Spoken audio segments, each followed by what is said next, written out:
Hey there, everybody. My name is Chris, and this is All Decks Welcome. For our first episode, I want to talk about a card I absolutely love. A colorless card that can close out a game on its own, can be looped into several different versions of an infinite combo, and is incredibly difficult to keep off board. Metalwork Colossus is in my top 5 favorite cards in Magic, and while he doesn't have a place at the top of any competitive meta, I've used him to help introduce the possibilities that Magic has to a lot of newer players, so he's a better place than most to start a series all about breaking down the value and potential of whatever card we'd like to pick. First, of course, is the creature himself. A 10/10 for 11 mana means a more than solid body with a ridiculous mana cost. Thankfully, his first ability covers that, checking the combined mana cost of non-creature artifacts you control to try and get him on board for cheaper. Some of the all-stars to put next to him is anything that can come down for a cheaper cost itself or provides card advantage. The border post artifacts from Alara allow you to swap basic lands for 3 mana artifacts, 3 consecutive turns of which then leave you with mana open for a 2 mana artifact on turn 3 when you get your very first free cast of Metalwork Colossus. Speaking of which, there's a wealth of powerful 2 mana artifacts that can draw you cards just for playing them. The standout being Ikoria Wellspring for drawing you a card on enter and on destruction. But it's also worthwhile to mention Mindstone, a 2 mana rock, or artifact that taps for mana, that you can play on turn 2 without upsetting your border posts and free up more mana for turn 3 before cracking later for a new card when you need it. Of course, artifacts that remove themselves from the board can be their own problem here. Metalwork Colossus has one more ability after all, and this is what makes him so tricky to deal with and makes free casting him truly abusable. By sacrificing 2 artifacts you control, you can bring him back from the grave to your hand. Cards like Witch's Oven protecting him from more permanent removal while providing those artifacts on their own. This also means that artifacts like Ikoria Wellspring or the similar Mycosynth Wellspring become even more powerful, since they act as recursion outlets when you're fighting through removal and trying to get in those 2 solid blows to bring down your opponent. Now, let's get into the most popular and arguably the most powerful way to play your Metalwork Colossus, now that we understand its basic functions and support. For this specific variant, we'll be looking at Pioneer, so the majority of the cards I've mentioned above aren't usable. To build our combo, we'll be using 4 cards, starting with one of the 2 pieces you'll see any of these decks using, Witch's Oven. With this, we have a way to continuously put our Colossus into grave and get him back whenever we untap the oven. Then we'll follow this with any of the 2 mana artifacts that replace themselves when played. A style of artifact we'll be calling Eggs from now on because that's what the Magic community knows them as. Then turn 3 we're looking for a mana rock, and while there are a lot of options for this, Power Stone Shard is the most popular in Pioneer. I'm a huge fan of Midnight Clock personally, since our turn 4 will allow us to make infinite mana, and Midnight Clock is a good use for that on its own. Speaking of which, Paradox Engine, the linchpin of this combo. With all 4 of these, you now have 11 mana on board between your non-creature artifacts,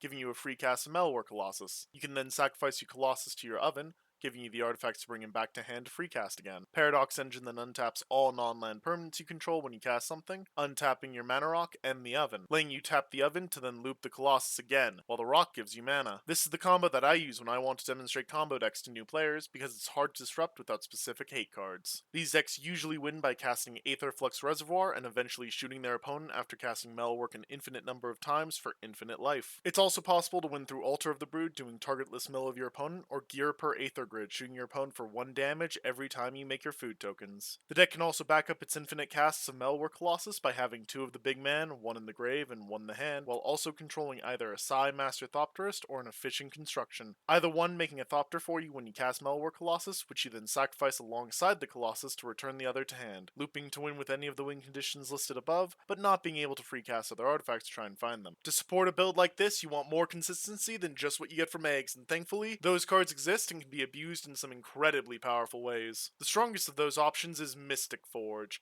an artifact that lets you cast the top card of your library as long as it's colorless. This also being the card that provides a strong argument against Midnight Clock in these kinds of decks, given that uninterrupted change of spells means that you can go from being all set up for infinite mana without a payoff to 20 cards deeper in the deck very easily, with its tap ability removing at least 1 miss that your eggs don't. Let's also not forget that since it sits at 4 mana, it's a significant chunk of Metalwork Colossus' mana cost cleared, meaning that you aren't losing tempo casting it when you're stuck with 3 of the big man in hand, ready and waiting to get to work. Paired next to it is War of Invention, a staple for artifact decks since its release in Aether Revolt. 3 blue mana and then X allows you to put an artifact on board that's normally X mana or cheaper. Normally an effect like that wouldn't be terribly impressive, but the improvised keyword means you can tap artifacts that aren't doing much, like an early game Witch's Oven or those eggs sitting around on your board. Those can then be tapped to pay into the X cost and bring down whatever piece of the combo you're missing, letting you tap your full board to drop in a Paradox Engine that'll bring bring them back online when you followed up with a free cast Metalwork Colossus, or, if you aren't ready for that, Mystic Forge makes a fine target to start working towards that goal on your next turn. The combo version of the deck is powerful, but you can also play in a handful of more mid-range builds. I've recently been playing around with the Stoneforge Mystic package, and any of the equipment that act like living weapons. Batterskull giving a 5 mana reduction and potentially giving your Colossus some incredibly powerful keywords helps swing a game back in your favor after doing the job it's so well known for as a 4/4. That buff is similarly provided by the not-so-living weapon of Shadow Spear, but backed up by the Ancestral Blade and Flare Husk, giving the deck some fodder who can then buff other weak artifact creatures, like servo tokens made by a servo schematic, an artifact like Ichor Wellspring that gives you small creatures instead of the egg effect of replacing itself. A slightly less direct version of that deck comes in the form of temporary creature artifacts. This is the kind of deck that Tezzeret would love, since it takes you do-nothing artifacts and puts them to work.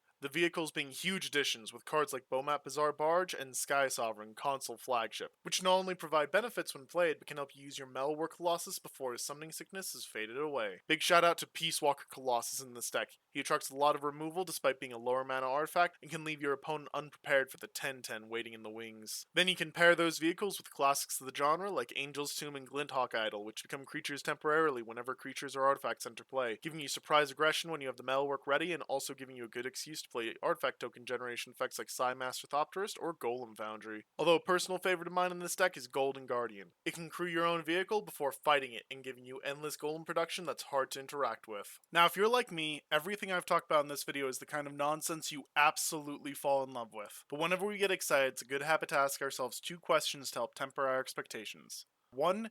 Is this competitively viable? 2. Why isn't it? For the sake of fun, I wish I could throw the first question away, but given that I love playing competitive Magic, and Magic is a game that can get very expensive very quickly, it's important to know when to step back and evaluate whether this is going to be any fun after investing the money to build a tournament-style land base for it. The first answer is a no. It's not competitively viable. Even in a perfect world, the combo deck requires 9 cards to go off on turn 4, the 4 non-creature artifacts, Metalwork Colossus, and 4 lands. This is all while having 0 interaction, meaning if your opponent has any artifact destruction or hand attack, then not only was it impossible to have an opening hand with everything you need, but you can't defend yourself while trying to scramble together pieces you've lost. The deck can resist that to a degree, but that's not even getting into the dangers of facing graveyard hate that removes Metalwork Colossus from the game permanently and denying you any chance for infinite casts. If you're off 1 or 2 turns, then most aggro decks will knock you out of the game, not even mentioning control simply denying you the ability to cast anything like a Paradox Engine or Master Thopterist. The other options for this deck all have their own critical weaknesses.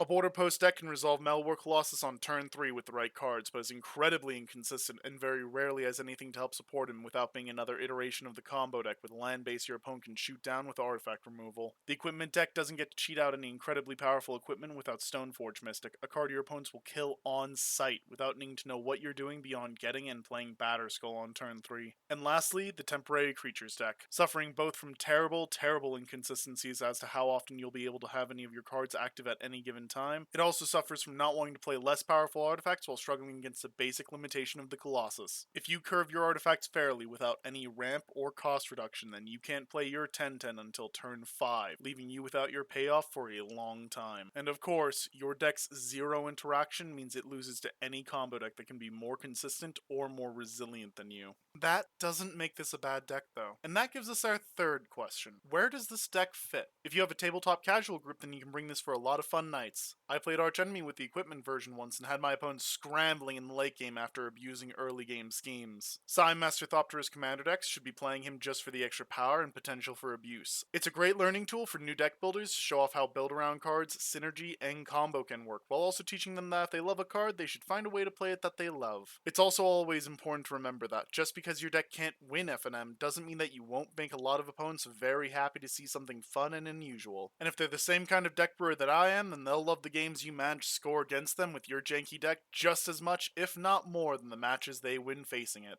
This video has been a lot of fun, but I'd better wrap this up. To give you all something to chew on, I'd like you to consider the kinds of synergy you can get from Metalwork style decks that you come up with. One I'm still refining and I'd like to hear your thoughts on combines Dance the Mance, your 2-mana eggs like Guild Globe and Golden Egg, along with Inspiring Statuary, an artifact that gives non-artifact spells Improvise, that ability that lets you tap artifacts to pay for non-colored mana. Of course, you can get your revenge on me if you don't want a deck build by putting some of your own favorite cards below. I'm sure you all have wonderful nonsense that I'd love to feature on the channel. Of course, you'll only see that if you remember to subscribe to the channel. And hey, while you're doing that, make sure to like the video. It means a lot to me. I hope you all have a great day. Don't forget to crack your mind stones, eat lots of eggs, they're good for you, and practice good habits, everybody.